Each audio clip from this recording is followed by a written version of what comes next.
siendo grabada. Así que lo pueden revisar en cualquier momento, o en todo caso, si tienen alguna pregunta o alguna duda, me la hacen llegar por medio de su delegada, ¿no? Bueno, en primer lugar, agradecerles la disponibilidad que han tenido el día de hoy para poder asistir a la sesión. Lamentablemente ayer tuve un problema, eh, pero bueno, ¿no? Ya se ha superado, así que vamos avanzando eh, con la clase que debió hacerse el día de ayer, ¿ok? Entonces, vamos a tratar de que esta clase sea lo más dinámica posible y también rápida, así que he considerado no hacer un break, ¿no? Porque justamente eh, quizás ustedes tienen que hacer otras actividades. eh, Así que vamos a ir de largo, ¿no? Vamos a ir de largo y obviamente siempre solicitarles, ¿no? Que si hay alguna pregunta, hay alguna duda, me la hagan saber, ¿no? En el momento, ¿no? Para poder avanzar correctamente, ¿ok? Entonces vamos a ir avanzando.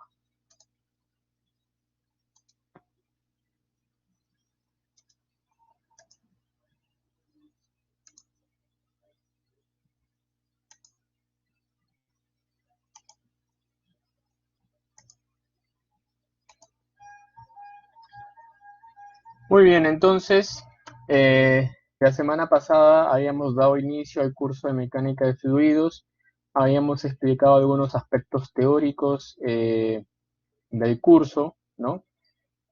Fundamentalmente que la mecánica de fluidos está dividida en dos, ¿no?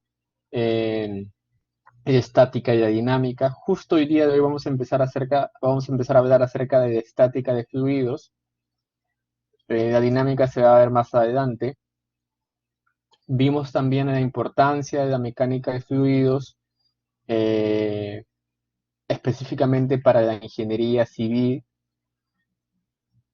y otras aplicaciones de la mecánica de fluidos en otras ramas, ¿no? Porque la mecánica de fluidos es un área extensa.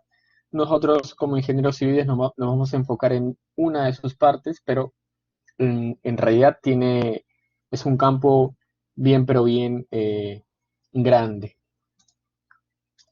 Luego habíamos empezado a hablar acerca de las propiedades de los fluidos. Eh, en primer lugar, definir la diferencia entre magnitudes básicas y magnitudes derivadas, ¿no? Eh, Hicimos un recuento de todas las magnitudes con las cuales se va a trabajar. Hablamos del principio de homogeneidad también. Hicimos dos ejercicios aplicativos acerca de este principio de homogeneidad. Eh, Luego definimos las dimensiones con las cuales vamos a trabajar, el sistema de unidades con el que vamos a trabajar, principalmente el sistema internacional y el sistema británico, ¿no? Que son estos dos sistemas con los cuales se va a trabajar en el curso. Esta tabla que permite poder hacer conversión de unidades, ¿no? Para justamente resolver los problemas que van a haber en el curso, las propiedades de los fluidos, ¿no? La primera propiedad con la cual nosotros empezamos fue la densidad. Eh, Luego hablamos del volumen específico, el peso específico y la densidad relativa, ¿no? O también definida como gravedad específica. E hicimos un primer ejercicio básicamente para poder determinar estas propiedades, pero a la vez para poder estar un poco más duchos en el área de conversión de unidades, ¿no? Justamente parte de la evaluación del curso implica en que ustedes no tengan problemas al poder convertir unidades, ¿no? Y eso justamente se les va a indicar en los enunciados de las preguntas de las prácticas, como también los enunciados de las preguntas de los exámenes en sí, ¿no?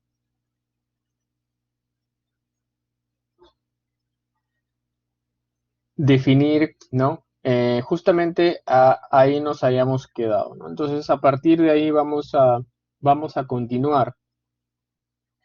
Eh, Otra de los parámetros fundamentales en la mecánica de fluido es la presión. Y justamente el día de hoy vamos a analizar y estudiar la presión, ¿no? La presión que se define como una fuerza perpendicular que actúa sobre una determinada área. Dimensionalmente, la presión es definida, ¿no?, dimensionalmente como m por L a la menos 1 por T a la menos 2. Tenemos la presión en el sistema internacional como en Newton por metro cuadrado, kilogramo fuerza por metro cuadrado o pascales, ¿no? Así se define la presión en el sistema internacional. En el sistema británico tenemos libra-fuerza sobre pulgada cuadrada o también bares, ¿no? O también bares. Esta es la definición matemática de la presión y aquí tenemos este cuadro que nos indica la conversión de unidades, ¿no?, de un sistema a otro, ¿no?, del sistema internacional al sistema británico. Importante tener en cuenta lo siguiente, que la presión cumple en sí varios principios, ¿no? Y estos principios fueron definidos por Blaise Pascal, en la cual nos dice y nos señala que un punto o una partícula, en este caso de un determinado fluido, en reposo, ¿no?, es sometido a una presión, pero que a su vez esta presión es isotrópica, ¿no? ¿Qué quiere decir que la presión sea isotrópica? Quiere decir que la presión va a ser igual en todas las direcciones, ¿no?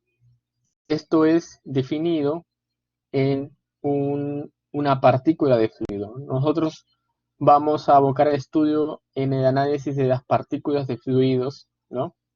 Y luego vamos a hacer una generalización para un determinado volumen. Entonces, ese es un punto importante, ¿no? En un punto de un determinado fluido que va a estar en reposo, la presión siempre va a ser isotrópica, es decir, que va a ser igual en todas sus direcciones, ¿no? Es decir, que si yo tengo por aquí una partícula de fluido, ¿no?, entonces la presión que va a actuar sobre esa partícula va a ser igual. Y un segundo principio definido también por Blaise Pascal es que cuando yo tengo un fluido que está confinado, que podría ser el segundo caso, ¿no? Tengo un fluido que está en un recipiente y que tiene un pistón, entonces por ende está confinado, la presión va a actuar perpendicularmente en la frontera, ¿no? Es decir, que la presión que va a ejercer el agua sobre los elementos va a estar siendo aplicada perpendicularmente, tal y como estamos observando. De la misma forma, si tengo una partícula de fluido, también va a actuar de forma perpendicular. Eso serían principalmente los principios de Blaise Pascal. Y importante mencionar de que en la estática de fluidos este análisis de presión es sumamente importante porque aquí les pongo el caso de una presa, ¿no? Una presa es una estructura que me permite contener una gran cantidad de agua. Entonces esta presa tiene evidentemente que estar estable, ¿no? Entonces parte del análisis de su estabilidad implica poder definir las fuerzas del agua que van a ejercer justamente sobre esta pared, ¿no? Entonces, un poco para ir ya adelantando lo que vamos a ir viendo en semanas siguientes. Otro punto importante es definir la presión atmosférica, ¿no? ¿Qué cosa es la presión atmosférica? La presión atmosférica se define como aquella presión que es aplicada por el aire, ¿no? Ello es la presión atmosférica. Importante también tener en cuenta que esta presión atmosférica va a depender y va a variar de la altura, ¿no? Y también de las condiciones climatológicas. Es así que yo podría decir que a una mayor altura va a existir una menor presión atmosférica. Es decir, que tanto la altura como la presión atmosférica van a ser inversamente proporcional. A mayor altura, menor presión atmosférica; a menor altura, mayor presión atmosférica. Y esto lo podemos observar en este gráfico que se presenta a continuación, en donde en el eje X tenemos la presión en unidades de megabares, y por aquí tenemos una altitud, ¿no? Altitud. Entonces, obviamente, si nos encontramos al nivel del mar, es decir, a esta altitud que está aquí, nosotros vamos a presentar una presión de este rango, ¿no? Una presión de este rango.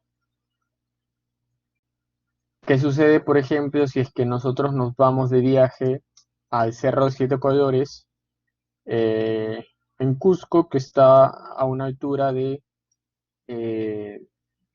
aproximadamente 500, 5000 metros sobre el nivel del mar? Entonces estaríamos ubicados por aquí. Entonces la presión atmosférica va a disminuir, ¿no? Entonces es allí justamente que se señala este caso, ¿no? Que a más altura hay una menor presión atmosférica. ¿Y eso cómo se va a corroborar, no? Justamente aquí vamos a ver en el siguiente, en este ejemplo, ¿no? Aquí tenemos nosotros tres personas, ¿no? Una persona que está ubicada al nivel del mar, una persona que está ubicada, de repente se fue de viaje a Huancayo, y una persona que se fue a Huascarán a trepar, ¿no? Entonces, habíamos definido que la presión atmosférica era aquella presión que ejerce el aire, ¿no? Entonces, ese aire va a actuar como una especie de columna, ¿no? Es decir, esta persona va a soportar toda esta columna de aire, la que es sombreado, ¿no? Esta persona que está en Huancayo soportará esta columna, y esta persona que se fue a escalar a Huascarán soportará esta columna que está aquí, ¿no? Entonces, como podemos ver, mientras me encuentre a menor altura, la columna de aire va a ser mayor. En su defecto, la presión atmosférica va a ser mayor. En cambio, si yo aumento o me ubico a una mayor altura, la presión atmosférica va a ir disminuyendo. ¿Ok? Entonces, esa es justamente la definición gráfica de la presión atmosférica.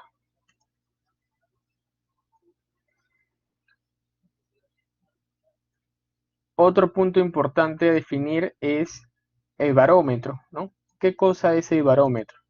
El barómetro es, en este caso, el instrumento que me permite medir la presión atmosférica, ¿no?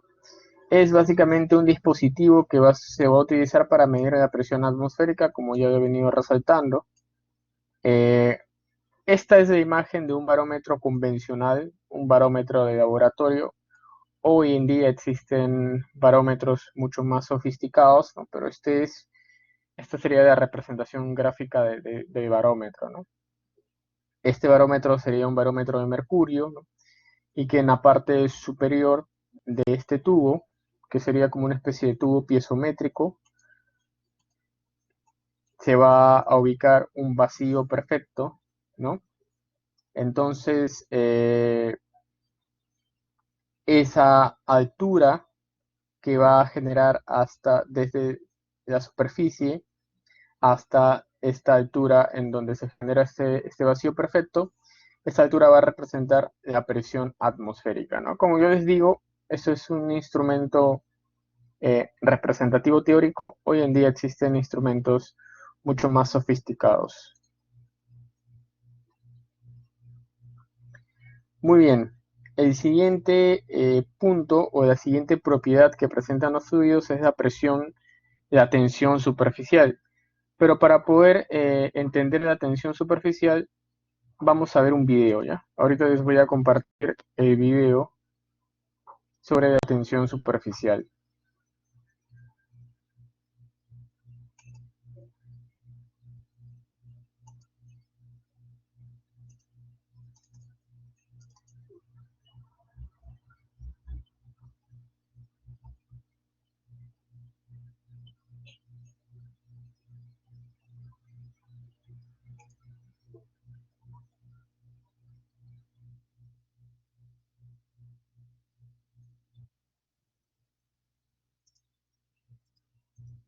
Ya.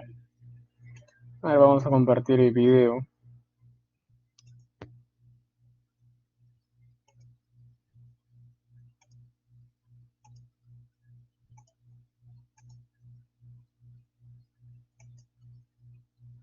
Así que por favor estén atentos porque esto va a explicar eh, por qué es que sucede la tensión superficial, ¿no? Y cómo se representa, cómo se definiría teóricamente. The surface tension of water.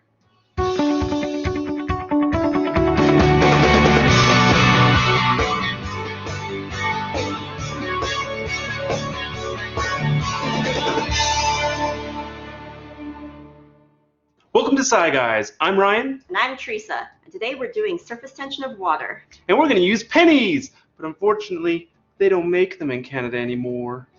We need to steal these. Surface tension is the tendency of the surface of a liquid to resist external forces such as gravity. The equipment you're going to need for this episode includes a bowl full of pennies or dimes, A glass, measuring cup, and if you want, some food coloring. While we're not working with anything hazardous today, it's always a good idea to wear an apron or lab coat to protect from spills and splashes. The first step in your experiment is to take your glass and a measuring cup full of colored water and fill up your glass until the water reaches the absolute top brim of the glass. It should look like a slight dome of water. The next step is you want to take your penny and very gently drop it in the middle of the glass. If the surface shakes, you want to give it time to settle down before dropping another one. Continue to add pennies to your glass until water spills over the edge. The water in your glass should now be in a dome shape that rises above the rim of the glass. Let's look at this experiment a little closer. Water is an amazing substance. One 8-ounce cup of water contains in the neighborhood of 7.91 times 10 to the power of 24 molecules of water, which is around this many molecules of H2O in every cup. This puts into perspective how very small water molecules are. Each water molecule is made up of one oxygen atom and two hydrogen atoms in a V shape.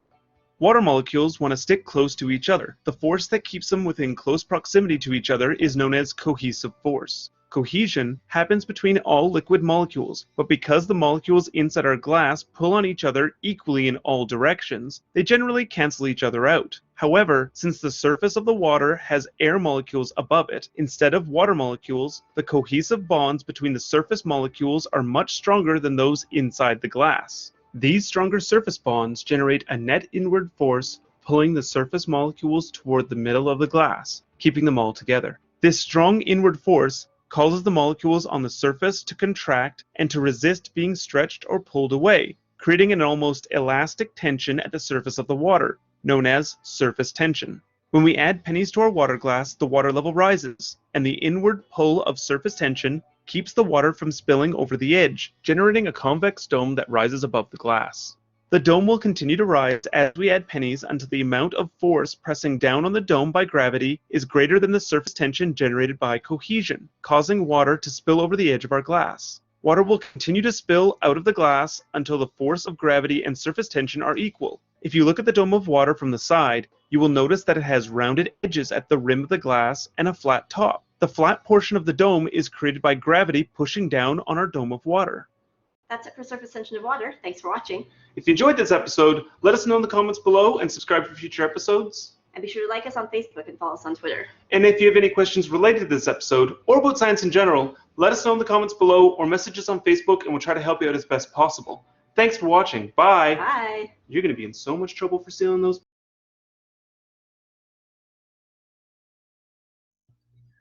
Muy bien, chicos.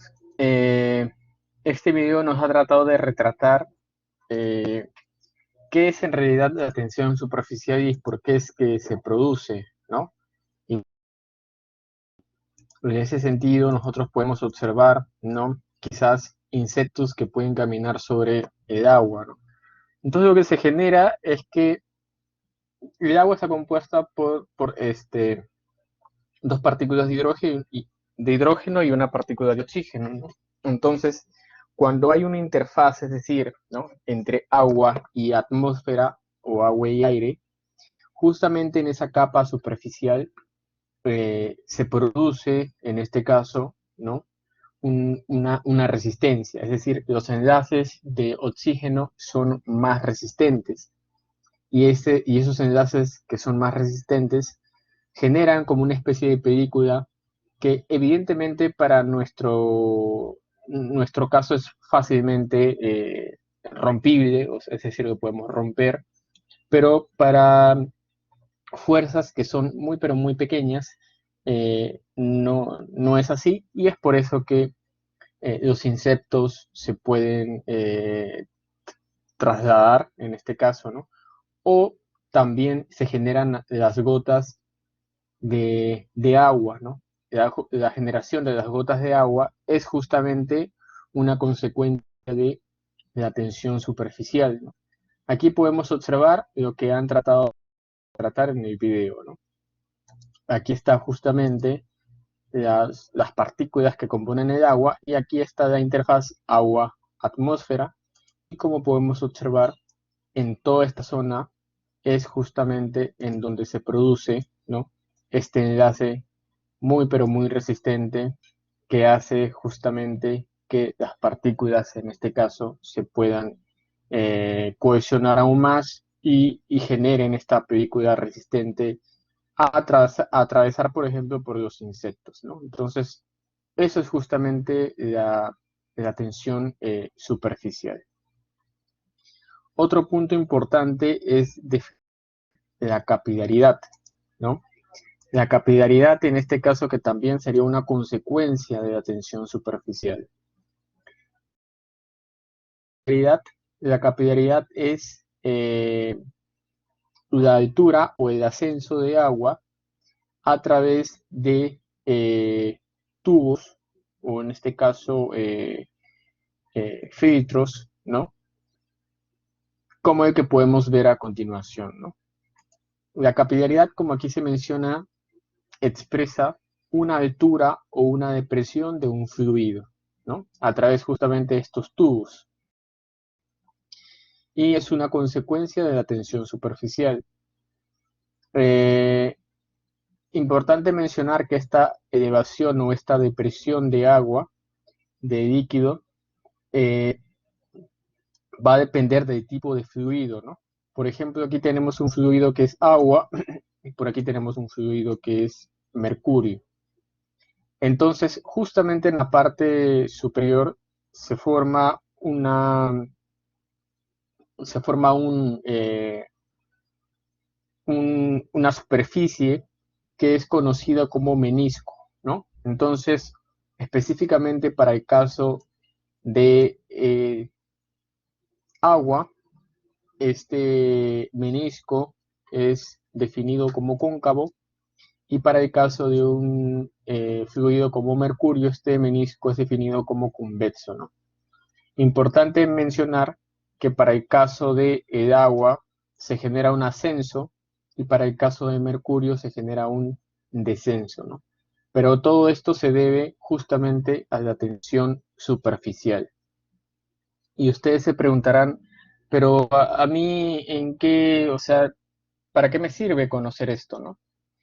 Y yo les comentaría que sí es muy importante, ¿no? Imagínense que ustedes están en una construcción y parte de la construcción implica construir la cimentación, ¿no? En este caso una zapata, ¿no?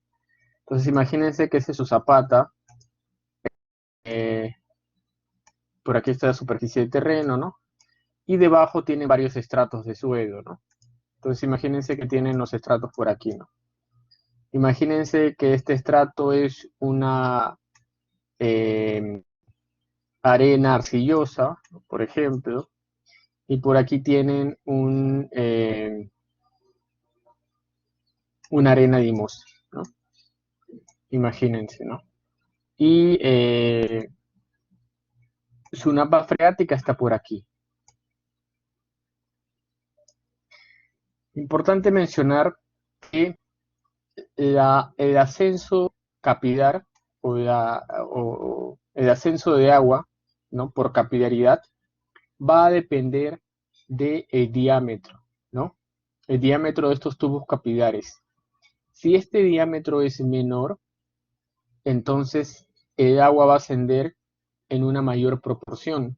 Si este diámetro es mayor, entonces el agua va a ascender en una menor proporción, es decir, son inversamente proporcionales. A un mayor diámetro hay un menor ascenso capilar, a un a mayor diámetro, en este caso, hay un menor ascenso capilar, ¿no? Es decir, son inversamente proporcionales. Entonces, imagínense que ustedes tienen su nava freática por aquí y tienen un suelo SM, que sería una arena limosa, ¿no? Entonces, esta arena limosa va a hacer que el agua pueda ascender por capilaridad y quizás pueda llegar a la cimentación, como estamos observando aquí, ¿ok? Va a llegar a la cimentación. Entonces, obviamente, es importante que el agua no llegue a la cimentación, porque eso va a ocasionar que quizás penetre el concreto y haya una afectación a la estructura en sí, ¿no? Entonces, ¿qué es lo que podría yo hacer, ¿no? ¿Cómo es que el agua va a ascender, no? Recuerden que el suelo está compuesto no solamente por partículas sólidas, sino también por poros, y en estos poros hay aire o hay agua, ¿no? Entonces, justamente esos poros van a conformar como una especie de tubos capilares que va a hacer posible que el agua pueda ascender, ¿no? Entonces, si estamos partiendo del hecho de que a un mayor diámetro, la capilaridad es menor, y a un menor diámetro la capilaridad es mayor, entonces una alternativa podría ser reemplazar este suelo, que es un suelo evidentemente un tanto fino, ¿no? Por un suelo grueso, ¿no? Porque si yo reemplazo este material por un suelo grueso, que va a tener mayores diámetros de redes de tubos capilares, eso va a generar que la capilaridad sea menor, el ascenso de capilaridad sea menor, ¿no? Entonces, una alternativa podría ser reemplazar este material de repente por grava, ¿no? Y al tener grava, entonces el agua va a ascender en una menor proporción, ¿no? Y si asciende en una menor proporción, eso va a impedir de que pueda llegar a la cimentación. Entonces, es por eso que es muy importante conocer estos temas, ¿no? No es que se estudien por rellenar un capítulo, sino que todo tiene un significado, ¿no? Y seguramente en obra ustedes se van a poder dar cuenta que muchas veces sucede esto y se van a acordar qué alternativa podrían emplear para poder tratar de disminuir estas situaciones, ¿ok? Entonces, un poco para cerrar este punto de eh, capilaridad. Muy bien, vamos a pasar, con esto ya hemos terminado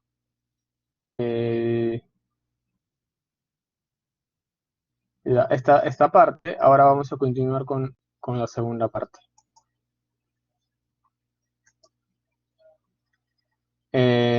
Vamos a continuar justamente con el tema de propiedades de los fluidos e hidrostática y vamos a hablar el día de hoy acerca de la viscosidad absoluta o dinámica. ¿Ok? ¿Qué cosa es la viscosidad absoluta o dinámica? ¿No? Que ya lo había adelantado la semana pasada, pero lo vamos a volver a repetir. La viscosidad absoluta o dinámica es una propiedad que presentan los fluidos y se podría mencionar que es la propiedad más importante que van a presentar los fluidos, y que justamente va a medir la resistencia que ofrecen estos fluidos a poder moverse, ¿no? Es decir, es una resistencia de los fluidos al movimiento. Eso es justamente la viscosidad dinámica. Como aquí se menciona, es la propiedad más importante de los fluidos, ¿no? Puesto que determina, ¿no?, las condiciones de transporte de fluidos a través de tuberías y canales, ¿no? Y lo que va a medir es una resistencia, ¿no?, que van a ofrecer evidentemente estos fluidos a la acción de una fuerza cortante, ¿no?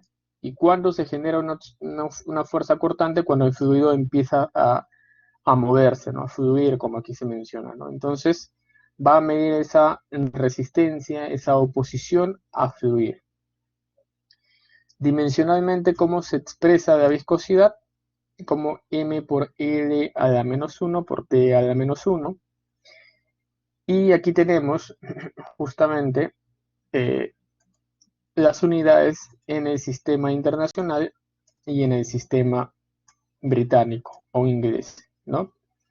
En el sistema internacional podríamos describirlo como kilogramos por metro por segundo, o en su defecto, ¿no?, en su defecto, que esta es la unidad que comúnmente se utiliza, en newton por segundo sobre metro cuadrado, ¿no? Estas son las unidades de mayor aceptación, es decir, las que más se emplean para definir esta propiedad.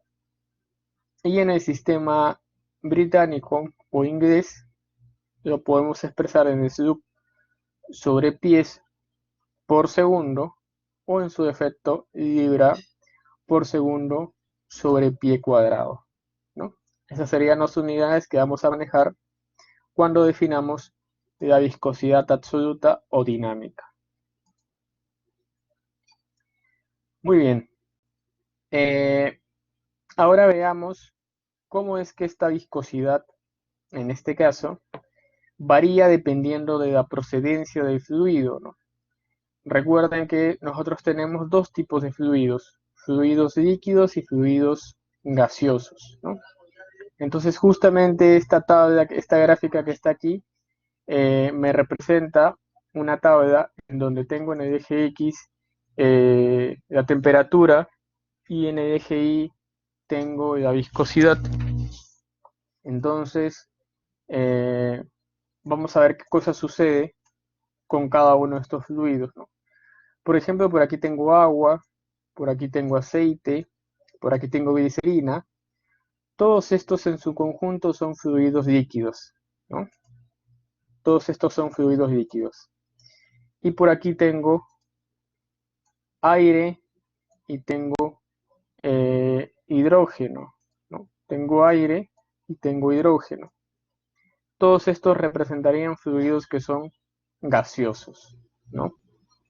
Entonces, tal y como se presenta aquí, la viscosidad va a ser inversamente proporcional a la temperatura para el caso de fluidos líquidos. Como observamos aquí, ¿no?, a medida que la temperatura va aumentando, la viscosidad va disminuyendo en todos estos fluidos líquidos, ¿no? Caso contrario sucede con los gases, ¿no?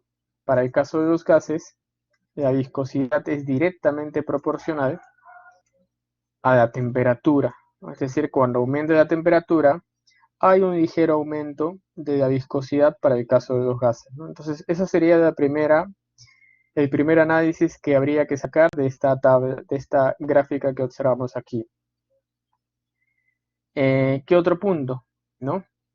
Si nosotros nos damos cuenta, por ejemplo, vamos a tomar temperatura 0 y temperatura 40, ¿no? Entonces, entre ese intervalo, nos vamos a dar cuenta que para una temperatura 0 yo voy a tener este valor de viscosidad, para una temperatura 40 voy a tener este valor de viscosidad, ¿no? Igual para el aceite, por aquí, o por aquí. En cambio, si observamos justamente en el aire, en los gases, vamos a observar que ese cambio de viscosidad ante el aumento de temperatura es prácticamente mínimo, ¿no? Es prácticamente mínimo, que con respecto al caso de fluidos y líquidos en donde el cambio es significativo. Entonces de aquí podríamos decir que para el caso de la viscosidad de fluidos líquidos, ¿no? Esta viscosidad de fluidos líquidos es más sensible con respecto a la viscosidad de los gases, ¿no? Al variar la temperatura. Es decir, que ante un cambio de temperatura, la viscosidad va a variar significativamente para los líquidos que con respecto para los gases, ¿no? Entonces, por eso decimos que es más sensible, ¿no? Es más sensible esta variación de la viscosidad de estos líquidos con respecto a los gases, ¿no? Cuando hay un cambio de temperatura. Entonces, eso también lo hemos resaltado de justamente este análisis que estamos viendo con esta gráfica. Muy bien, continuamos. Entonces, recapitulando, nosotros tenemos que la viscosidad, ¿no? Es una propiedad que presentan los fluidos que van a ofrecer una resistencia, ¿no? Que ofrecen en este caso una resistencia al movimiento relativo, ¿no? De sus moléculas, ¿no? La pérdida de energía debido a la fricción de un fluido se debe a la viscosidad. Y eso es importante que ustedes lo recuerden porque eso ustedes lo van a ver cuando se toca el tema de tuberías, ¿no? Flujos en tuberías. Entonces ahí en flujo de tuberías nosotros vamos a ver y vamos a estimar las pérdidas de energía y una respuesta a esa interrogante respecto de las pérdidas en tuberías se va a deber principalmente a la acción de la viscosidad, ¿no? Entonces, volviendo a repetir, es una propiedad de un fluido que ofrece una resistencia de movimiento, ¿no? El movimiento relativo de las moléculas. Entonces, ¿cómo se estudia o cómo se estima la viscosidad? Para ello, ¿no? Vamos a utilizar las experiencias desarrolladas por Newton. Newton, en este caso, determinó de que va a existir una relación directa, ¿no? Entre el esfuerzo cortante y la razón de deformación de corte, ¿no? ¿Y cuál va a ser ese parámetro que va a relacionar el esfuerzo cortante y la razón de deformación de corte? Va a ser la viscosidad, ¿no? Entonces, para ello él realizó un experimento, ¿no? Y aquí justamente tenemos el experimento. En la parte de abajo tenemos una superficie que como aquí se menciona es una superficie que está fija, ¿no? Esta es una superficie que está fija, que no se mueve. Y en la parte de arriba tenemos una superficie, pero esta superficie es una placa que se mueve, ¿no? Ojo que esta es una vista de corte, ¿no? Es una vista de corte. Entonces tenemos esta línea que está aquí va a representar una placa que se va a mover. Entre esta placa fija y esta placa móvil, nosotros tenemos un fluido, ¿no? Lo que está aquí es un fluido, ¿ok? Entonces, ¿qué es lo que va a pasar aquí? Yo voy a aplicar una fuerza, como aquí mismo se menciona, a esta placa, y esta placa se va a desplazar, ¿no?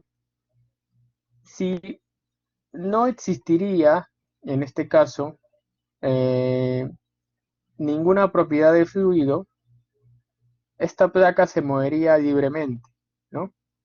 Pero como todos los fluidos presentan una viscosidad, es decir, una resistencia al movimiento de sus moléculas, lo que va a suceder es que esta placa se va a comenzar a mover, pero de forma muy lenta, ¿no? Porque este fluido ¿no? Está generando, en este caso, una cierta resistencia al movimiento, ¿no? Muy bien. Y vamos a ver cómo es que este fluido se comienza a mover, ¿no? Esta línea que está aquí representa, este triángulo que está aquí representa la razón de deformación de corte, ¿no? La razón de deformación de corte. Este espesor Z es justamente, ¿no?, el espesor del fluido, ¿no? Y este valor U representa la velocidad.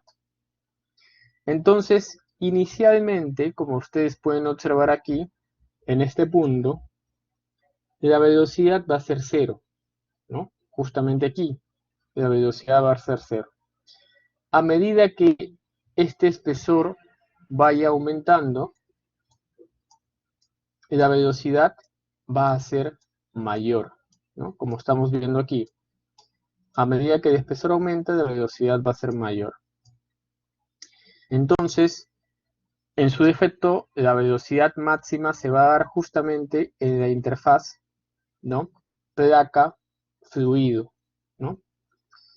Entonces, esta relación entre el espesor y la velocidad es la que va a definir la razón de deformación de corte, ¿no? ¿Cómo represento esta razón de deformación de corte? Como la variación de la velocidad sobre la variación del espesor, sobre la variación de Z. Esto es lo que define la razón de deformación de corte, ¿no? Y ahora, el esfuerzo cortante, ¿cómo se define?, ¿no?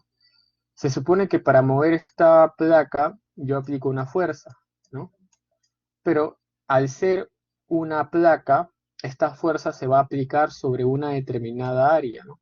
Entonces yo sé que, en este caso, cuando tengo una fuerza que es aplicada sobre una determinada área, esto me genera un esfuerzo, y este esfuerzo es un esfuerzo de corte, ¿no? Entonces, justamente este esfuerzo de corte que es aplicado en esta placa y que genera esta razón de deformación va a ser relacionado mediante la viscosidad. Eso es justamente lo que logró descubrir Newton, ¿no? Eso es lo que logró descubrir Newton, ¿no? Entonces se generó una expresión de esta forma, ¿no?, que el esfuerzo de corte será igual a la viscosidad por una razón de deformación, por una razón de deformación.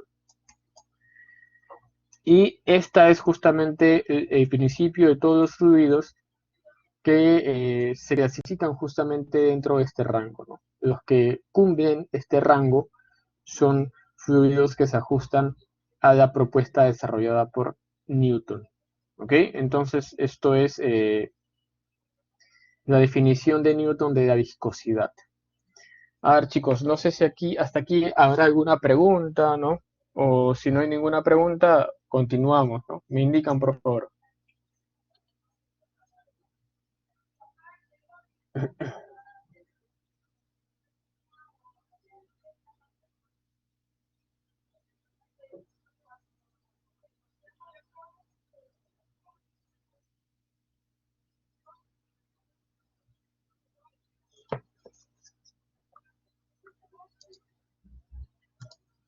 Ahora vamos a ver. Perfecto. Continuamos entonces. Muy bien, entonces, de lo que hemos mencionado hace un momento, ¿no? Lo que va a suceder es que cuando se mueve un fluido, ¿no?, se va a generar un esfuerzo cortante. Eso lo hemos visto en la gráfica que hemos mostrado hace un momento, ¿no? Y esa magnitud de ese fluido va a depender de la viscosidad, ¿no? Va a depender de la viscosidad y también del gradiente de velocidad o la deformación de corte, que son lo mismo, ¿no? Gradiente de velocidad o deformación de corte es lo mismo. Importante tener en cuenta que el esfuerzo de corte se puede definir como la fuerza requerida para deslizar una capa de área unitaria, ¿no? De una determinada sustancia, ¿no? Y todo ello, ¿no?, se ajusta a la ley de viscosidad de Newton o también la ley de fricción de fluidos. Entonces, todo fluido que cumpla esta condición de Newton se le va a definir como fluido newtoniano. Y aquellos fluidos que no cumplan esta relación que fue desarrollada por Newton serán definidos como fluidos no newtonianos. Eso lo vamos a ver en un momento. Entonces, esta es la relación justamente que acabamos de ver. El esfuerzo de corte depende de la viscosidad y depende de la gradiente de velocidad o razón de deformación, ¿no? Justamente aquí vemos, ¿no?, el esfuerzo de corte es directamente proporcional a la gradiente de velocidad, ¿no? Bueno, el esfuerzo cortante ya sabemos en qué unidades se presentan, ¿no? Newton por metro cuadrado, pascales o kilogramos fuerza por metro cuadrado. La viscosidad, ¿no?, es una viscosidad dinámica o también definida como viscosidad absoluta. Y la gradiente de velocidad, ¿no?, también definida como razón de corte o velocidad de deformación, ¿no?, que sería justamente este parámetro. A raíz de esta viscosidad dinámica podemos definir a su vez una viscosidad cinemática, ¿no?, que usualmente también se presentan en los enunciados, ¿no?, para poder describir un tanto mejor la relación de viscosidad con respecto a la densidad, ¿no? Es así que esta viscosidad cinemática, ¿no?, en este caso, se expresa como la viscosidad dinámica sobre la densidad, ¿no?, teniendo en unidades internacionales metros cuadrados por segundo y en unidades británicas pie cuadrado por segundo. Importante resaltar que la viscosidad cinemática es una razón o una relación entre la viscosidad dinámica y la densidad del fluido, y es comúnmente usada cuando trabajamos con fluidos viscosos, ¿no?, principalmente ello. Muy bien, y aquí está justamente lo que les estaba comentando con respecto a aquellos fluidos que cumplen, en este caso, la ley de Newton, ¿no?, se les denomina como fluidos newtonianos, ¿no?, mientras aquellos que no presentan o no cumplen esta ley de Newton se les conoce como fluidos no newtonianos, ¿no? ¿Cuál es esta ley de Newton? La que acabamos de ver hace un momento, ¿no?, que me dice que el esfuerzo de corte es igual a, en este caso, la viscosidad por la razón de deformación de la velocidad, justamente como lo estábamos viendo hace un momento, ¿no? Entonces, como podemos observar, hay una relación lineal aquí, ¿no? Hay una relación lineal de la viscosidad. Entonces, aquellos fluidos que cumplan esa relación lineal serán definidos como fluidos newtonianos. Aquellos que no presenten una relación lineal serán definidos como fluidos no newtonianos, ¿no? Importantísimo recordar esto porque hay un capítulo en el curso estrechamente relacionado con fluidos no newtonianos, ¿no? Entonces, esto es importante que quede claro, ¿no? Importante mencionar que prácticamente todo el curso va a estar enfocado en el estudio de fluidos newtonianos. Los fluidos no newtonianos los vamos a ver en un capítulo, nada más, ¿no? Porque implica un análisis un poco más exhaustivo. Y aquí justamente tenemos esa diferencia entre un fluido newtoniano y un fluido no newtoniano, ¿no? Este gráfico que está aquí me representan fluidos newtonianos, ¿no? Por aquí tenemos diferentes tipos de fluidos. Tenemos el petróleo, tenemos esta curva que representa el agua a 60 grados Fahrenheit, esta curva que representa el agua a 100 grados Fahrenheit, y tenemos el aire, ¿no? A 60 grados Fahrenheit. Tenemos en el eje X la razón de deformación de corte o la gradiente de velocidad, y en el eje Y tenemos el esfuerzo cortante, ¿no? Entonces, obviamente, esta viscosidad que está aquí, en esta ecuación, porque lo que se representa aquí en esta gráfica es la ecuación, ¿no?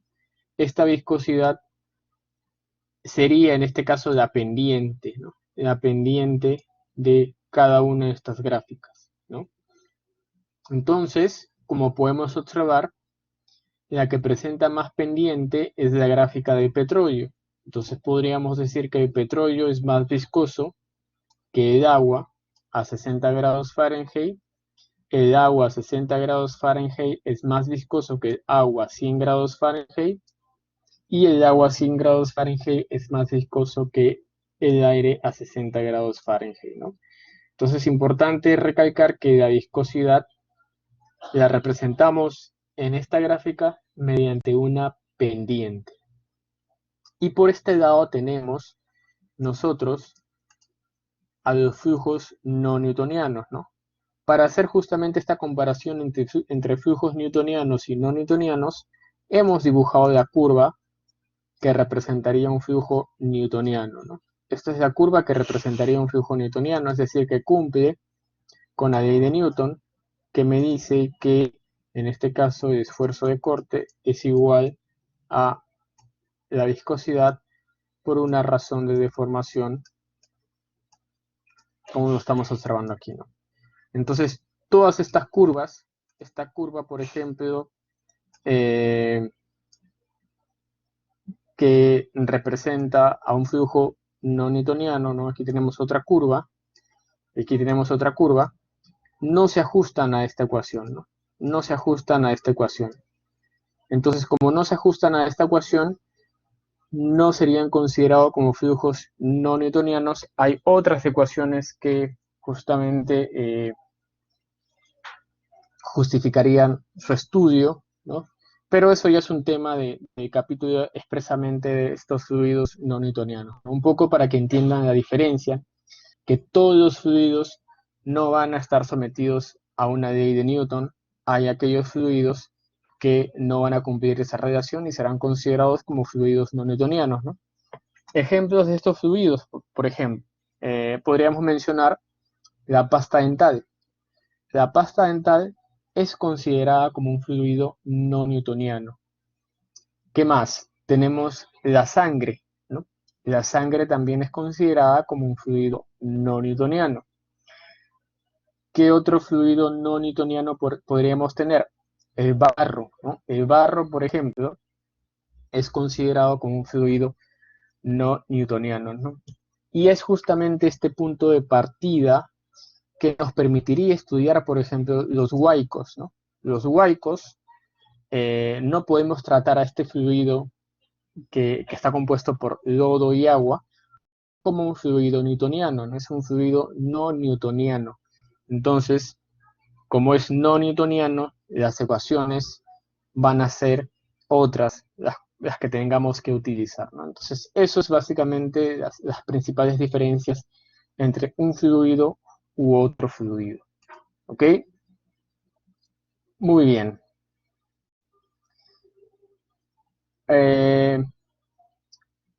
¿Estamos bien hasta ahí o desean que haga un pequeño receso? ¿Me avisan, por favor?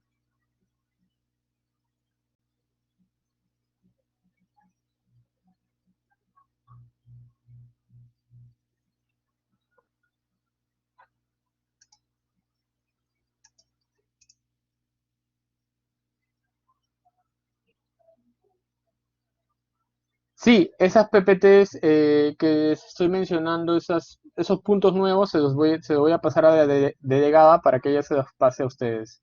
¿Ok? Muy bien, vamos a continuar. Sí, perfecto, entonces.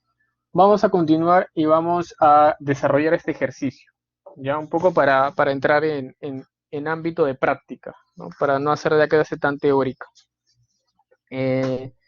Y para evidentemente concretar todo lo que hemos visto hasta este momento. A ver, tenemos el siguiente ejercicio. Este ejercicio fue tomado el año pasado, el semestre 2022. Es un ejercicio aplicativo de viscosidad, ¿no? Este fue el ejercicio tomado en el examen parcial. Muy bien, tenemos lo siguiente.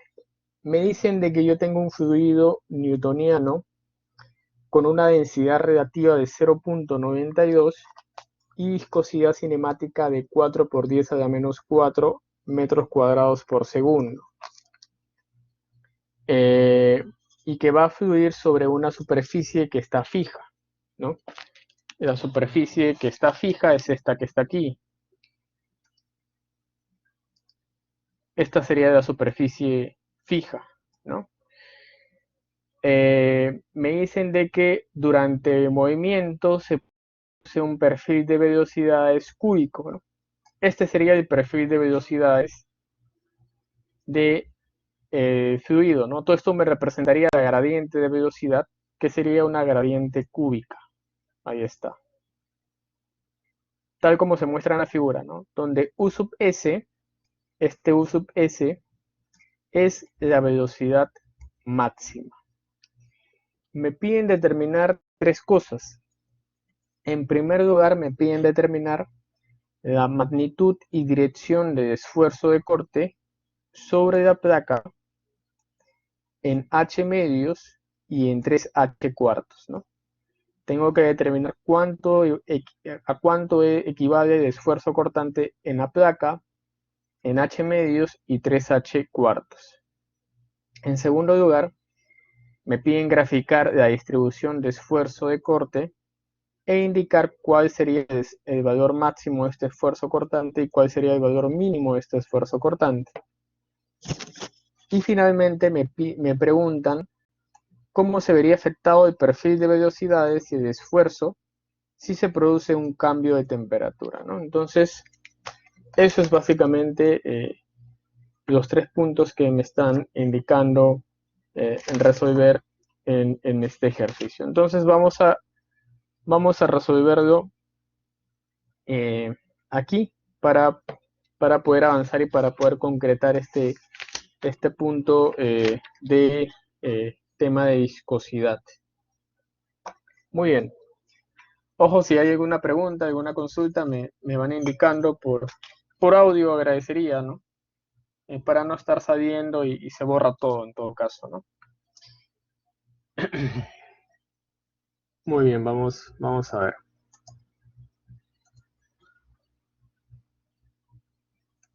A ver. Me están diciendo que tengo una gravedad específica de 0.92. Ahí está. Me indica que la viscosidad cinemática es igual a 4 por 10 a la menos 4 metros cuadrados sobre segundo. Y me están dando la ecuación de perfil de velocidades, ¿no? Que es una ecuación cúbica, ¿no? U, ojo que U representa la velocidad, ¿no? Sino que se representa a veces con 1. Y U sub S es la velocidad máxima, ¿no? Esto sería 3I sobre 2H menos I al cubo sobre 2H al cubo. Ahí está. Esos son todos los datos que yo tengo. Yo sé que la gravedad específica es igual, en este caso, a la densidad del fluido sobre la densidad del agua. La densidad de fluido es lo que yo quiero calcular y la densidad del agua es 1000 kilogramos sobre metro cúbico. Y esto es igual a 0.92. Entonces con ello yo puedo determinar cuánto sería la densidad del fluido, ¿no? sería en este caso 920 metros cúbicos, perdón, kilogramos por metros cúbicos. Vamos a borrar esto.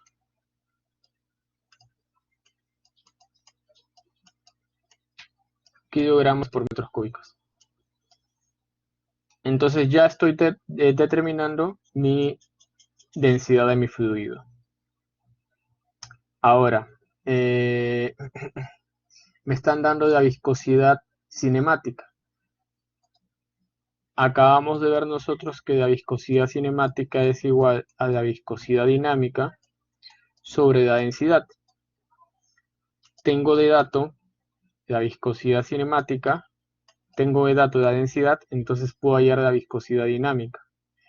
Entonces vamos a hacer esto, ¿no? Que sería la velocidad, la viscosidad cinemática multiplicado por la densidad. Entonces esto sería viscosidad dinámica, sería la viscosidad cinemática multiplicado por la densidad, que sería 920 por 4 por 10 a la menos 4, ¿no?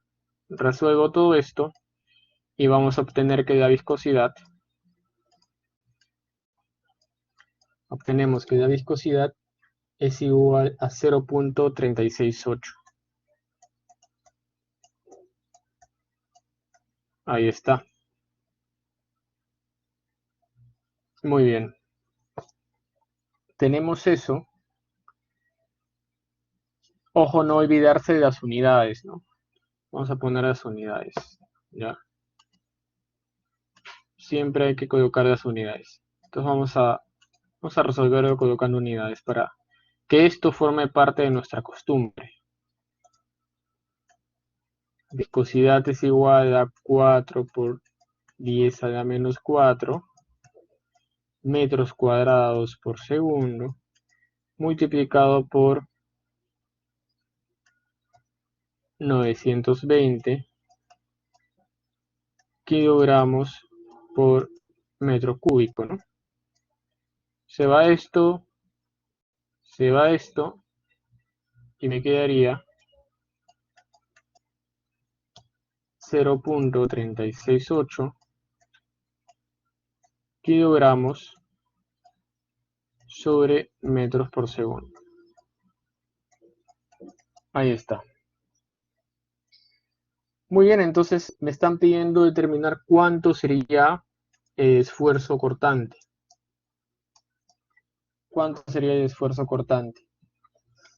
A ver, pero tengo que aprovechar esta ecuación que me están dando, ¿no?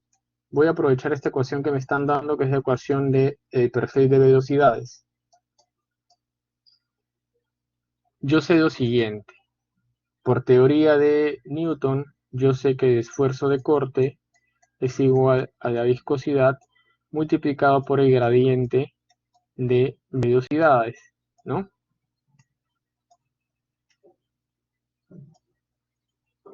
La viscosidad ya lo determiné aquí. Me faltaría determinar el gradiente de velocidades y con ello ya puedo calcular cuánto es el esfuerzo cortante. Entonces, ¿cómo voy a determinar esa gradiente de velocidades? Lo voy a calcular con la ecuación que me están dando. Voy a despejar la velocidad. Voy a tener esto. Velocidad va a ser igual a 3i sobre 2h menos i al cubo sobre 2h al cubo. Todo esto por la velocidad máxima que está aquí. ¿Qué es lo que voy a hacer ahora? Voy a derivar todo esto, ¿no? Voy a derivar con respecto a la altura, ¿no? Es decir, con respecto a i. Entonces, voy a tener que la derivada de la velocidad con respecto a d de i, y voy a derivar toda esta expresión que está aquí, ¿no? Aquí tengo que aplicar simplemente conceptos de cálculo para poder derivar, ¿no? Entonces, aplico la derivada. Voy a tener 3 sobre 2h multiplicado por u sub s menos 3i al cuadrado sobre 2h al cubo por U sub S, ¿no? Entonces ya he derivado esta expresión y esta expresión sería justamente mi gradiente de velocidades, ¿no? La variación de V sobre la variación de espesor es mi gradiente de velocidades, sería justamente esto, ¿no? Entonces con ello ya he conseguido una ecuación general para definir el esfuerzo cortante. Lo voy a poner por aquí.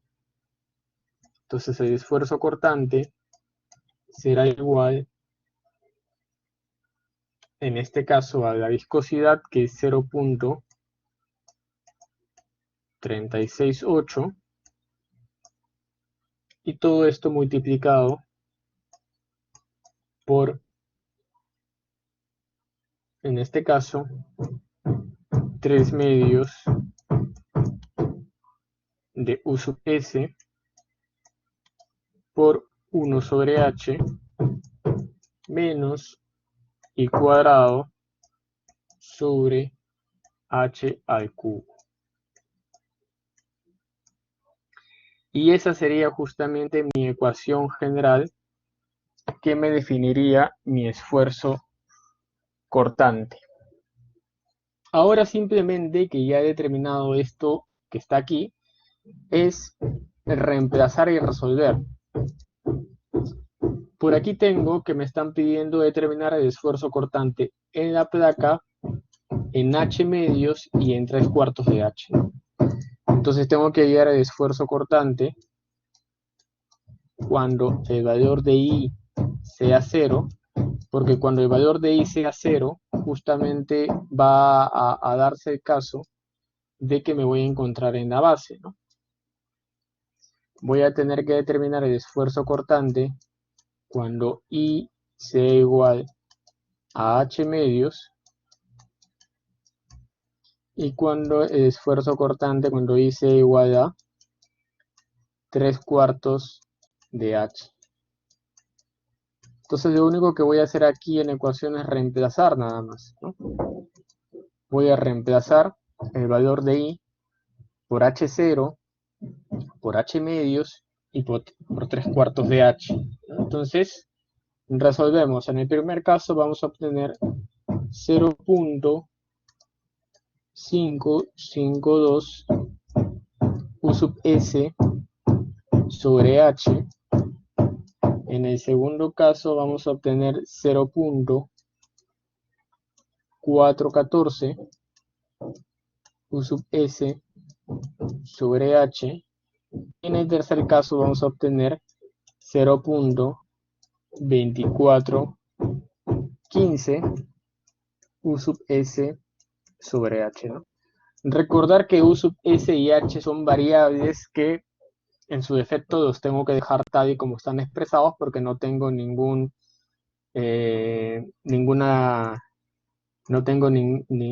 valor para ellos, entonces lo dejo expresado nada más. Y allí justamente he determinado y he resuelto la primera pregunta. Vayamos con la segunda. Me piden graficar la distribución de esfuerzos de corte indicando su valor máximo y su valor mínimo. A ver, ¿cuál será la distribución de esfuerzos de corte? ¿No? Para ello tengo que observar la ecuación. Esta es la ecuación que me define el esfuerzo cortante.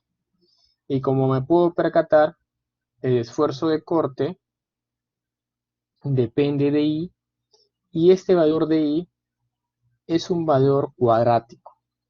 Entonces, la distribución de esfuerzos de corte será una distribución parabólica. Entonces, ese es el primer punto que yo debo darme cuenta, ¿no? La distribución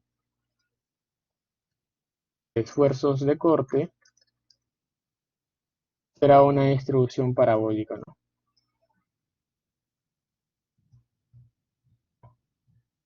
Y ahora hay que hallar el valor máximo y el valor mínimo. Obviamente el valor máximo y el valor mínimo tienen que ver con sus valores extremos, ¿no? Entonces, el esfuerzo de corte ya lo he hallado para cuando I es igual a 0.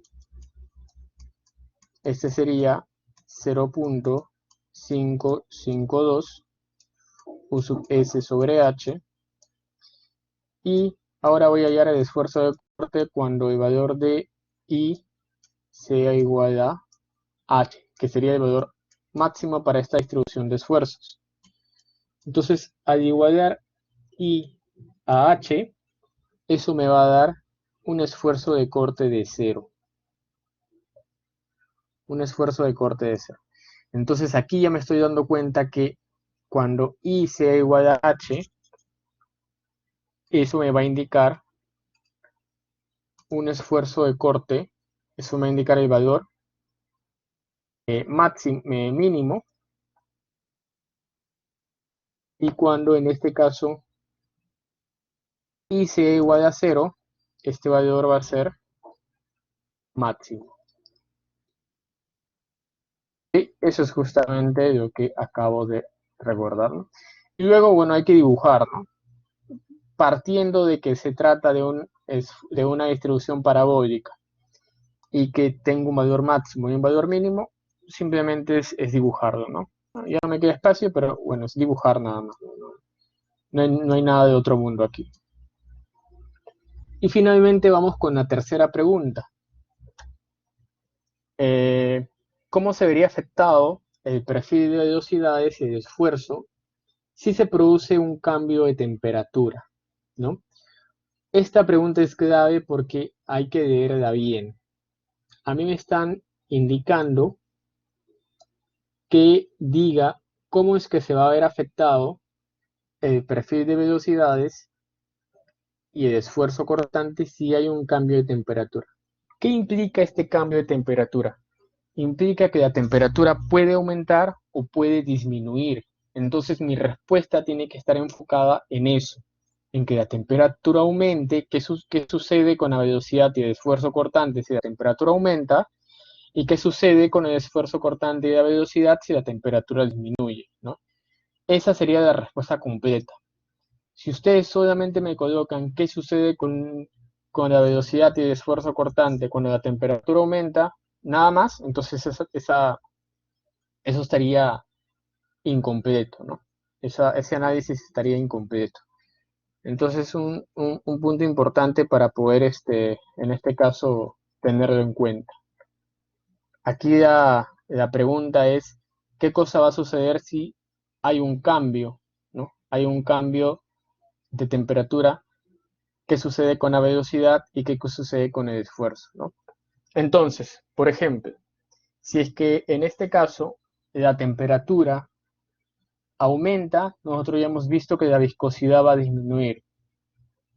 Si la viscosidad disminuye, eso quiere decir que la resistencia al movimiento va a ser menor.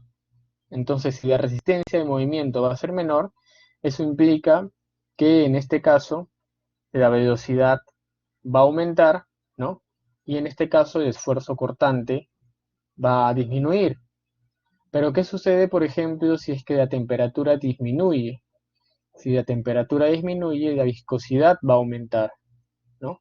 Y si la viscosidad en este caso aumenta, la velocidad va a ser menor y se va a requerir un mayor esfuerzo cortante para poder mover esa placa. Entonces, ese es justamente el análisis, ¿no? Y eso ustedes se pueden basar en esta gráfica que hemos explicado a detalle en su momento, ¿no? Entonces, por ahí justamente iba la respuesta a esa pregunta de este examen parcial desarrollado en el 2022. No sé si hasta aquí habrá alguna pregunta.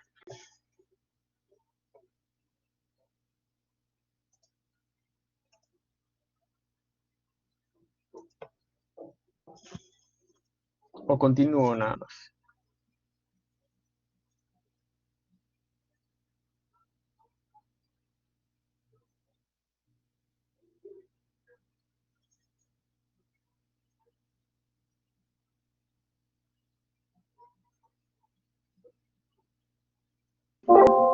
Continúe más, profesor, todo claro. Muy bien, gracias. Entonces ya con ese ejercicio me parece que ha quedado claro el tema de viscosidad. Ya en su sesión de práctica ustedes abordarán más ejercicios enfocados a viscosidad, que es un tema quizás que parece un poco complicado, pero como hemos podido desarrollar en el ejercicio, no es nada de otro mundo, de verdad. Luego presión de vapor, ¿no? Presión de vapor es otro tipo de presión que experimentan los fluidos, ¿no? Y esto se debe principalmente cuando, en este caso, existe, ¿no? Una disminución, en este caso, de la presión atmosférica, ¿no? Entonces, cuando se desarrolla una disminución de la presión atmosférica, esta presión de vapor hace que el fluido comience justamente a generar estas burbujas, y estas burbujas van a ocasionar que el impacto de estas burbujas genere una presión, ¿no? Entonces, justamente como se puede observar en el gráfico, ¿no? Si el líquido, en este caso, ocupa una parte de un recipiente que está cerrado, ¿no? Las moléculas que escapan de ese recipiente van a difundir, ¿no? Es decir, se van a expandir ilimitadamente, ¿no? Y en este caso, como este recipiente está sellado, ¿no? Van a comenzar a empujar, ¿no? A empujar justamente este líquido, ¿no? Entonces, ese desnivel que se va a formar será conocido como presión de vapor, ¿no? Entonces, es básicamente la presión correspondiente a un equilibrio, ¿no? Entre, en este caso, la presión de vapor y la presión de líquido, ¿no? Importante tener en cuenta que no depende de un volumen, ¿no? Del volumen, en este caso, de vapor, ¿no? Aquí lo tenemos un poco más claro, ¿no? Tenemos una gráfica que representa la temperatura y la presión de vapor. Entonces, a medida que la temperatura va a aumentar, la presión de vapor va a aumentar, ¿no? Hasta llegar a un punto en que comience a ebullir, ¿no? Justamente aquí se menciona eso, ¿no? La presión a la cual cambia de estado líquido a gaseoso, es decir, ebulle, ¿no? Es básicamente la presión de vapor, ¿no? Es básicamente la presión de vapor. Por ejemplo, en esta parte líquida no se van a formar burbujas porque la presión de vapor va a ser menor a la presión atmosférica. Pero en la parte superior, la presión de vapor va a ser mayor a la presión atmosférica, y es por eso que se van a comenzar a formar burbujas, ¿no? Se van a comenzar a formar burbujas. Entonces, este tema de presión de vapor es muy importante porque va a generar un fenómeno que, entre comillas, es poco conocido, pero en el ámbito de la ingeniería hidráulica es muy, pero muy importante, y es la cavitación. La cavitación es un fenómeno, es un proceso que se produce debido justamente a la presión de vapor, ¿no? Cuando, en este caso, en un punto de la corriente que fluye en una estructura o en una máquina alcanza una presión inferior a la presión de saturación de vapor, es decir, comienza a ebullecer, el líquido se va a evaporar y va a originar, ¿no? Cavidades. Es por eso que se menciona con el nombre de cavitación, porque el líquido va a generar cavidades de vapor, ¿no? Es decir, se van a generar burbujas, y esas burbujas van a ocasionar el deterioro de varias de las estructuras, ¿no?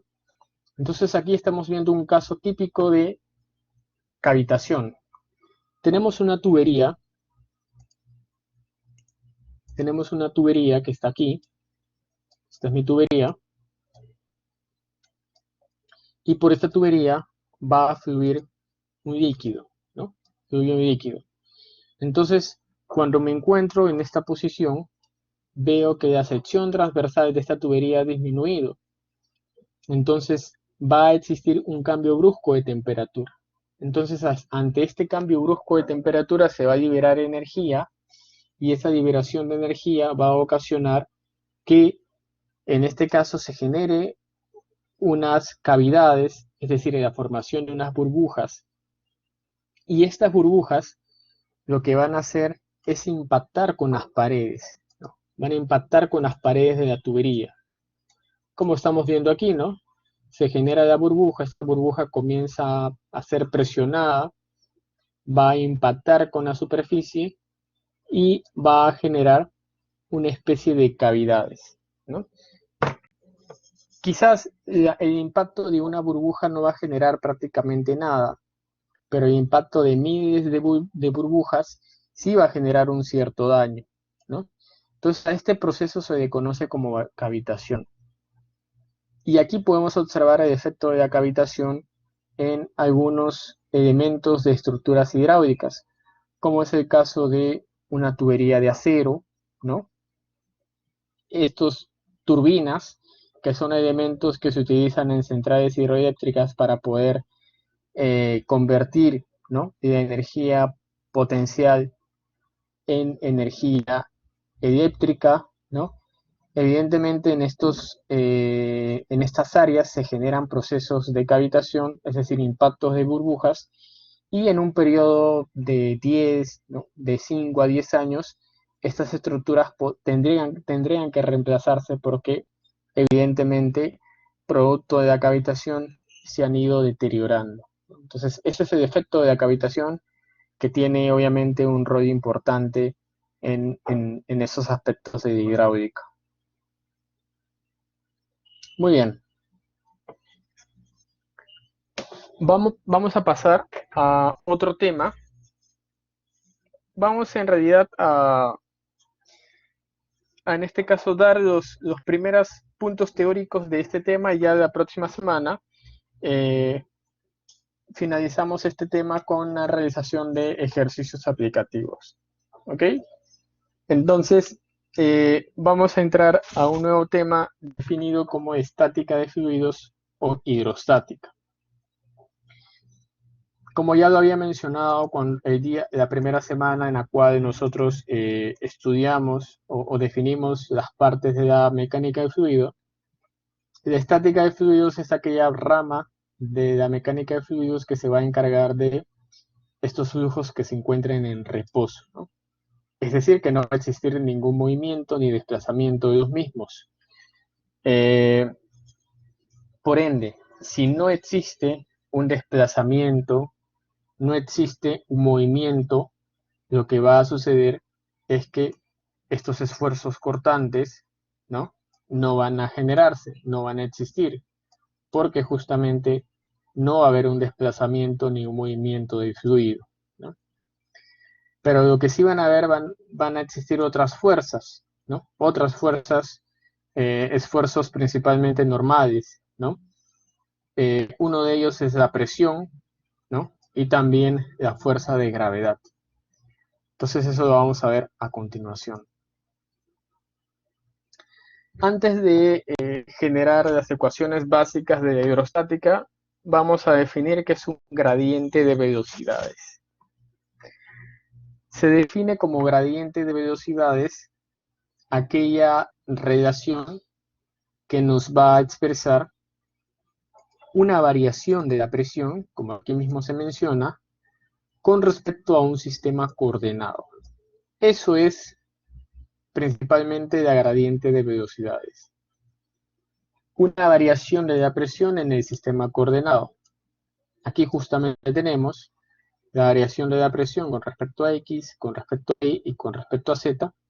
Eso me define un gradiente de velocidades. Obviamente, si yo tengo un sistema coordenado bajo esta condición, aquí tengo mi eje X, mi eje Y y mi eje Z, y tengo un fluido que estaría por aquí, y si el fluido está sometido a una presión en ese sentido, van a existir presiones en las otras direcciones, pero obviamente la presión más significativa va a ser la presión que se aplique en el eje Z, ¿no? Las demás quizás se puedan despreciar, pero la del eje Z no, porque es la que va a influir más en el análisis. Entonces, siempre es importante definir un gradiente de presiones porque si bien van a existir presiones en los otros ejes que tienen un valor evidentemente, ¿no?, va a existir un eje en donde la presión sea más significativa con respecto a las otras. ¿Qué fuerzas van a actuar en un fluido? ¿No?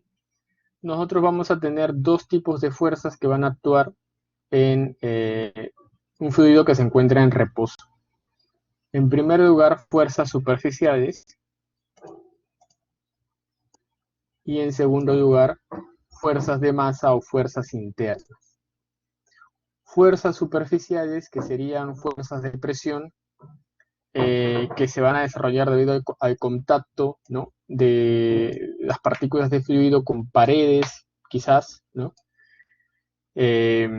o determinadas áreas, y fuerzas de masa, que son fuerzas que van a actuar, en este caso, directamente en relación a las fuerzas de gravedad, ¿no? Entonces tenemos esos dos tipos de fuerzas, las superficiales y las fuerzas masas de masa o fuerzas másicas.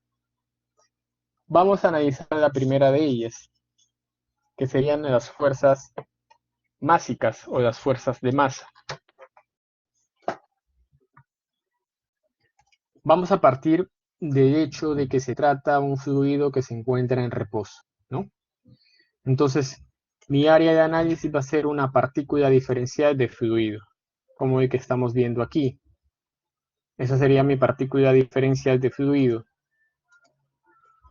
que tiene en este caso, ¿no?, componentes en el eje X, Y y Z, ¿no? Si yo quiero determinar el volumen de este fluido, sería, el diferencial de volumen sería d de X por d de Y y por d de Z. La multiplicación de cada una de sus aristas. Vamos a definir en un sistema de coordenadas dos tipos de aceleraciones. Una aceleración del sistema coordenado y una aceleración gravitacional. Aquí está mi sistema coordenado. Tengo una aceleración de este sistema coordenado y una aceleración de la gravedad. Ahora vamos a definir la aceleración efectiva. ¿Qué cosa es la aceleración efectiva? Es la aceleración resultante de la diferencia vectorial de la aceleración de la gravedad con respecto a la aceleración del sistema coordenado. Se supone que como estamos analizando una partícula diferencial, esta partícula diferencial va a tener un diferencial de masa, ¿no?, un ddm. Entonces, partiendo del principio de estática de fluidos, yo sé que la sumatoria de fuerzas es igual a una masa por una aceleración, ¿no? Entonces, la sumatoria de fuerzas sería una masa que es el diferencial de masa multiplicado por una aceleración de la gravedad menos un diferencial de masa multiplicado por una aceleración del sistema coordenado, ¿no? Factorizamos esto y vamos a obtener de que la diferencia de la gravedad menos la aceleración del sistema coordenado me va a definir mi aceleración efectiva.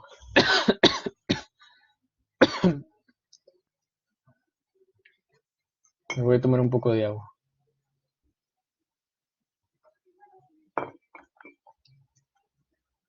Muy bien, entonces en esto se va a transformar justamente esta ecuación. Sumatoria de fuerzas es igual a una aceleración efectiva multiplicado por un diferencial de masa. Nosotros sabemos también que la densidad, en este caso,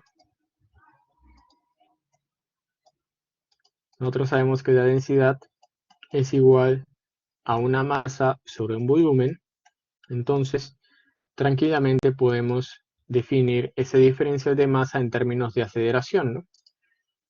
Diferencial de masa será igual a un diferencial, densidad será igual a un diferencial de masa sobre un diferencial de volumen.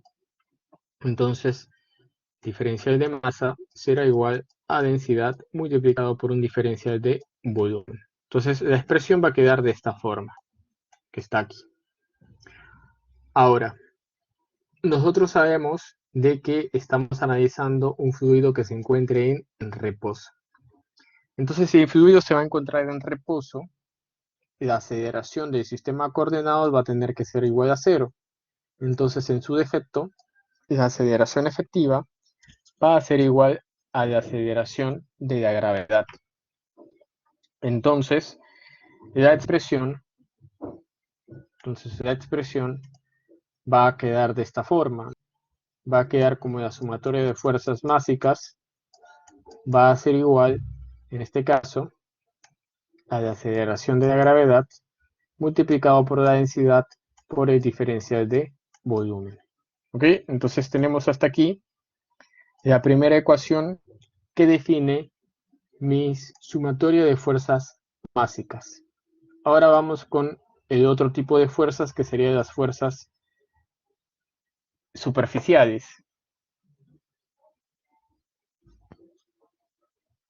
Vamos a partir del mismo, de la misma partícula diferencial que estamos viendo a continuación. Esta es la misma partícula diferencial aquí. Y en ese sentido, ¿no?, sobre esta partícula diferencial están actuando las fuerzas superficiales, ¿no? Todas estas expresiones que están aquí van a representar una fuerza, ¿no? Van a representar una fuerza. ¿Por qué van a representar una fuerza? Porque por aquí yo tengo una presión y por aquí yo tengo un área, ¿no? Y yo sé que la presión por el área me define una fuerza, ¿ok? Entonces estas fuerzas superficiales van a estar actuando sobre cada una de las caras de esta partícula diferencial. Es así que, como es un cubo diferencial y que tiene 6 caras, entonces van a haber 6 fuerzas superficiales, las cuales vamos a tener aquí, ¿no? Todas estas son las fuerzas diferenciales. Voy a hacer una sumatoria de todas esas fuerzas diferenciales, voy a sumarlas. Obviamente, de sumar todo ello, se van a ir eliminando algunos parámetros y me va a quedar esta expresión que está aquí, ¿no? De hacer la sumatoria me va a quedar esta expresión que está aquí. Ahora, yo sé que esta multiplicación de d de x por d de y por d de z me define un diferencial de volumen. Eso ya lo hemos definido hace un momento. Y además, esta expresión que está aquí representaría mi gradiente de presiones, que también hemos definido hace un momento. Entonces es así que en este caso la sumatoria de fuerzas superficiales será igual al menos gradiente de presiones multiplicado por esta expresión, que sería el diferencial de volumen, ¿no? Toda esta expresión sería el diferencial de volumen que está aquí. Entonces ya tengo hasta aquí un valor que representa la sumatoria de fuerzas superficiales. Ahora voy a hacer el equilibrio.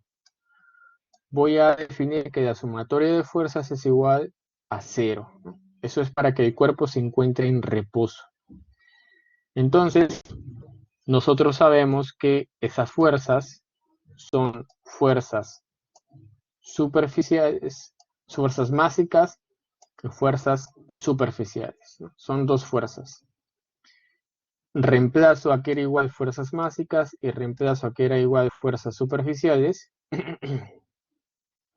Recuerden que fuerzas básicas era igual a aceleración multiplicado por densidad por el diferencial de volumen. Y por el otro lado tengo menos gradiente de presiones multiplicado por el diferencial de volumen. ¿Qué cosa se va aquí? Se va a diferencial de volumen, se va a diferencial de volumen. Y me va a quedar esta expresión que está aquí, ¿no? Que la gradiente de presiones será igual a la densidad por la aceleración efectiva. Y esta expresión va a, en este caso, a definirme mi ecuación básica de la hidrostática. ¿Ok?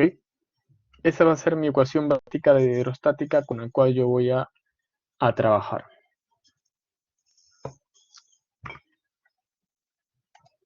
Y esa es la que vamos a emplear de aquí en adelante.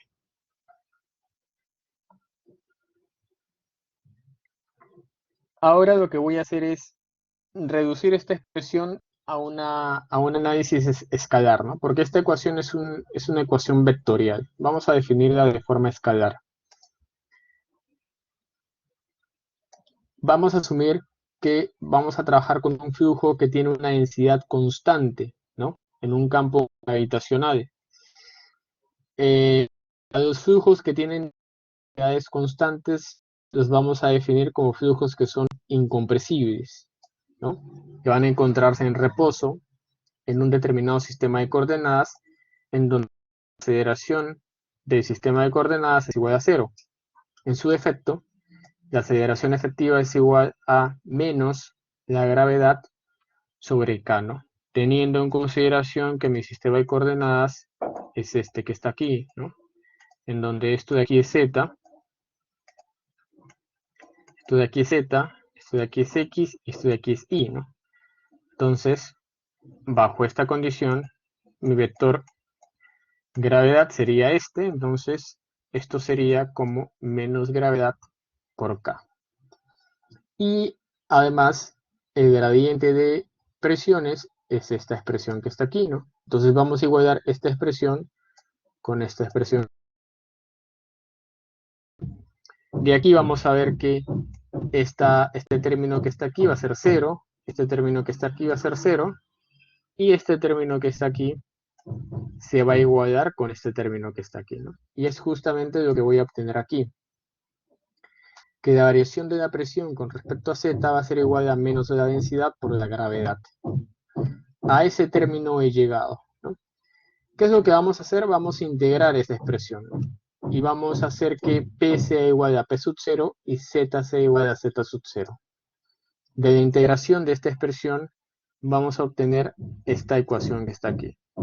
Y esta es la ecuación escalar que vamos a utilizar nosotros para poder resolver, en este caso, ejercicios con estática de fluidos, ¿no? Una presión va a ser igual a P sub 0 menos densidad por gravedad multiplicado por Z menos Z sub 0. Esa es la expresión que vamos a utilizar. Importante recordar aquí lo siguiente, que la densidad por la gravedad es definida como el peso específico. Entonces yo puedo escribir esto como P menos P sub 0 va a ser igual a menos peso específico por Z menos Z sub 0. Entonces, así también se puede reescribir esta expresión. Y aquí me estoy dando cuenta, ¿no? De aquí yo me voy a dar cuenta, si es que en este caso P sub 0, Z sub 0 son constantes, que la presión va a depender única y exclusivamente de la profundidad Z. Porque la densidad es un valor que es constante y la gravedad también es un valor que es constante. Entonces la presión va a depender única y exclusivamente de la profundidad. Y es justamente a raíz de ello que vamos a estudiar y vamos a analizar la manometría, ¿no? La manometría es el área de la mecánica de fluidos que se encarga de estudiar y evaluar presiones.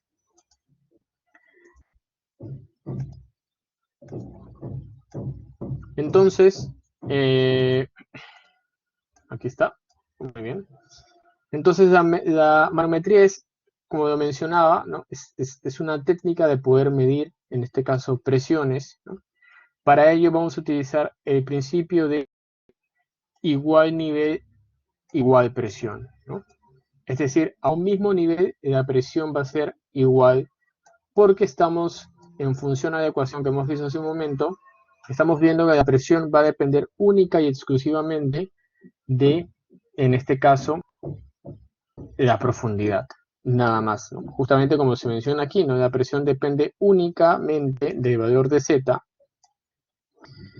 y por ende, a una misma altura, las líneas de presiones van a ser constantes en todos los fluidos, ¿no? Entonces, estos son los principios de manometría que vamos a utilizar para resolver una infinidad de ejercicios y problemas. Tenemos, por ejemplo, este primer análisis, ¿no? ¿En qué punto la presión hidrostática es menor? La respuesta es en ninguno, ¿no? En todos los puntos la presión es la misma, porque estamos nosotros considerando de que en este caso la presión va a ser igual a un mismo nivel porque solo depende de la profundidad, nada más. Y si todos están a una misma profundidad, entonces la presión será, en este caso, la misma. Para trabajar con una ecuación un poco más reducida, vamos a, en este caso, hacer un pequeño cambio, ¿no?